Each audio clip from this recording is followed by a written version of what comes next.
So percent yield is looking at basically the equation percent yield, which we have a percent sign, and y equals the actual yield. And actual yield is what we find in the experiment. So we always represent this by AY.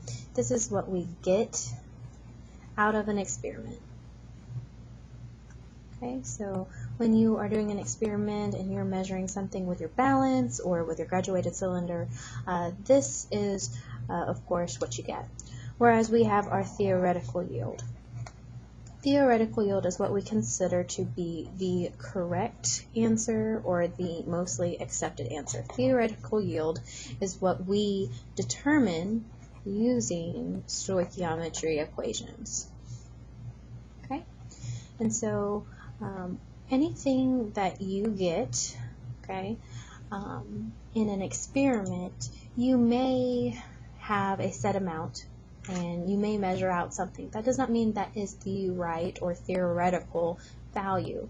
If you will take what sample you start with and use stoichiometry to solve for a specific amount of product, then that will give you your theoretical value, and that way you can compare what you got divided by what you should have got times 100 to determine what your percent yield is. And percent yield, you want to produce as much as possible. So the higher the percent yield is, or the closer it is to 100%, the better off you will be.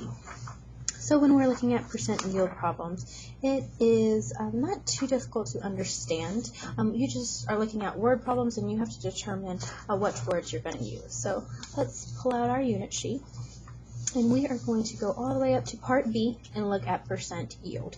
Okay, so we have, for number 1, beryllium reacts with hydrochloric acid. My theoretical yield of beryllium chloride was 10.7 grams. If my actual yield is 4.5 grams, what is my percent yield? So this is a very straightforward problem. Okay, we are just going to use our equation and plug in the numbers they gave us. So it says theoretical yield is 10.7, so we put that at the bottom, and actual yield is 4.5. So we just do 4.5, and that's going to be grams divided by 10.7 grams. Grams will cancel out, and then we multiply it by 100. And when we do that, we plug it in our calculator and we get 42%, and we keep 2 significant figures because one of our original numbers that were given had 2 significant figures, and we always want to go off the least amount of sig figs. Okay, so this one's straightforward. As far as percent yield goes, the hardest it gets is whether you have to solve for the theoretical yield or if you have to move the equation around. So let's look at your unit sheet again and see if we can find a little bit more difficult problems. Okay, so number 3, you have a reaction theoretically should form 12.5 grams of product but only form 7.3 grams. What is the percent yield? Okay, so theoretically should form, what we should get, or what should be the correct answer, 12.5. So this is going to go on the bottom, and we only form, or we only produce 7.3. That is our actual yield, what we got in the experiment. Okay, so for number 3, we are going to take our actual yield that we just talked about, 7.3 grams. We're going to divide it by 12.5 grams, and grams will cancel out, times 100, and we get 58%. Okay, and we have 2 significant figures here, so we maintain 2 significant figures here. When we're going with theoretical yield and actual yield to get our percent yield, we don't worry too much about significant figures because you do not want to majorly round. As long as you have about 1 decimal place or a whole number, you should be good to go. Okay, let's keep on practicing. Number 5, a chemical reaction has an experimental yield of 26.8 grams. Okay, so experimental yield is the same thing as actual yield, and the percent yield of 22.5%. What is the theoretical yield? Okay, so they give us the percentage this time, so we're going to plug our numbers into the equation. Okay, I know actual yield, which they gave me, was 26.8 grams, and they gave me the percentage, so I'm going to put the percentage on the other side of our equal sign, which was 22.5%. Okay? And it wants to know the theoretical yield. Remember, theoretical is at the bottom. So I can just multiply both sides by 26.8 to get x by itself. So what we're going to have to do is, first we have to get rid of the percent sign, and the way we do that is dividing by 100, which is the same thing as moving the decimal place over 2 to the left. So divide each side by 100, this cancels out to 1, and we are left with 26.8 grams over x equals 0.225. Okay? And so then from here, we want to get x by itself. So x is in the denominator, so you can either cross multiply, and so I'm going to cross multiply here, and get 0.225x equals 26.8. And this is usually the path most students take because this is how they teach you in math now. Or you could have taken it and you could have done a longer way.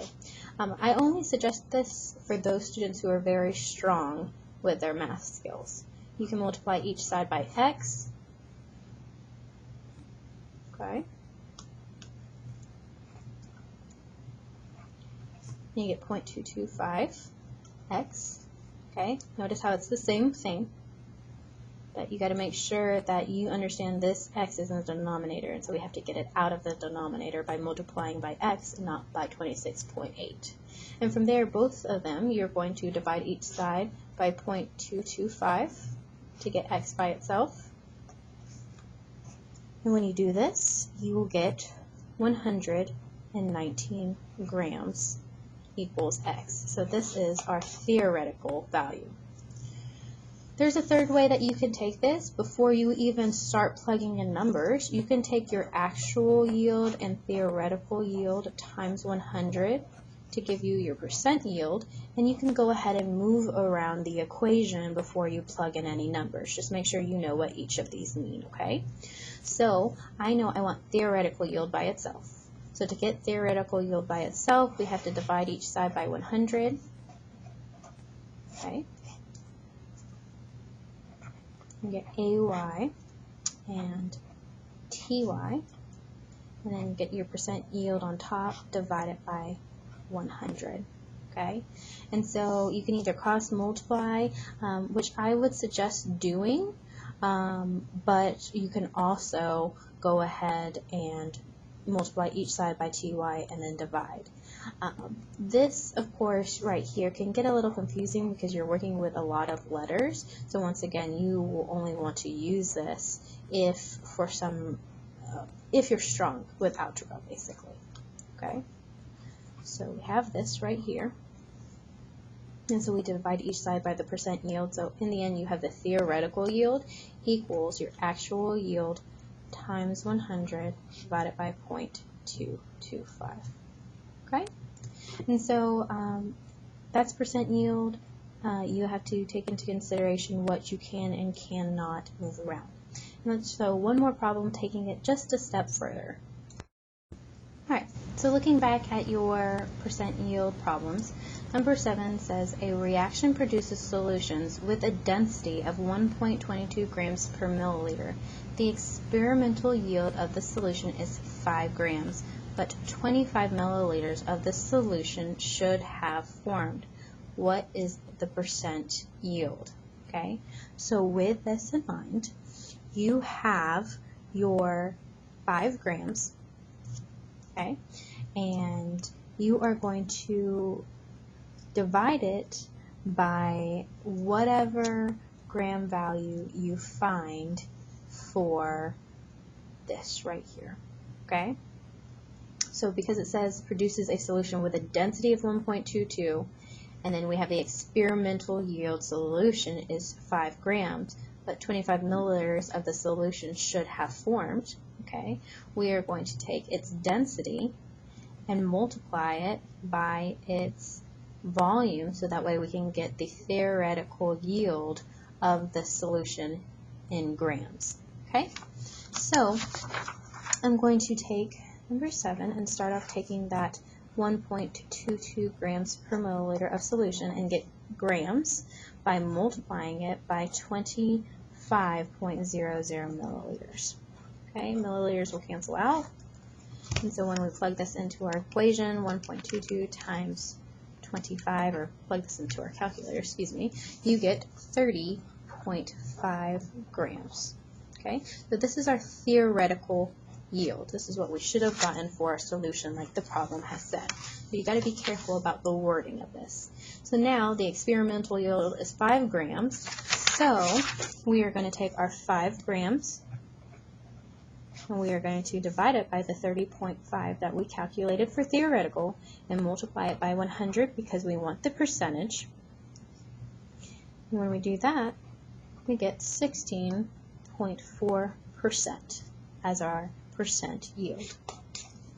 Okay, so you definitely want to go ahead and pause the video and look at 2, 4, and 6. Some of them are very simple, and then some of them you of course have x either in your numerator or denominator, and you have to move them around. But that being said, practice 2, 4, and 6, and I of course will post the answers on Google Classroom.